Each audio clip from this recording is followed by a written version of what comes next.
Hi, friends.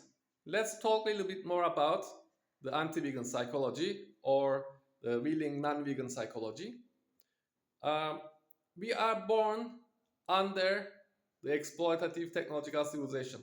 We know that it's an accumulation of false solutions and it is the spreading of traumas and it creates hierarchies, and hierarchies are inherently exploitative. And there is no other way of forming the technological civilization, the spreading the traumas, other than hierarchies and exploitation.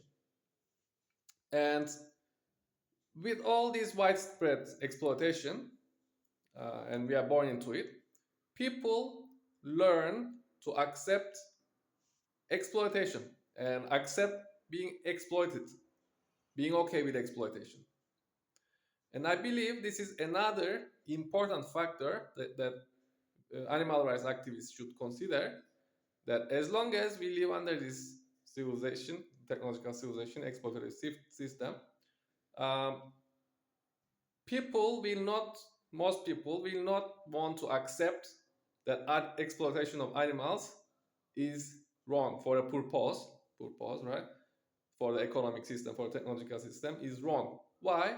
Because if they realize that exploiting animals for the system is wrong, then they will need to realize that exploiting humans and exploiting themselves is also wrong. And the bigger implication of it is basically they need to accept that the whole system has to go, right?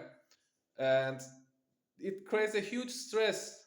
Imagine waking up every day and realizing that consciously and subconsciously that you are, you know, exploited, and this is not okay. It creates a huge stress because they had this psychological um, conditioning, uh, that they learn how to be okay with exploitation, right?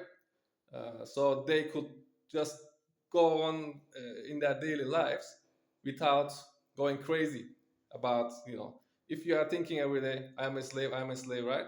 It is true, but they learn to just ignore it. And that's basically, they learn to hate themselves deep down, and that's why all the harmful addictions, etc. And it's a systemic issue, I believe, and animal rights activists should understand this point, that as long as technological civilization exists, I believe animal rights will not be achieved fully.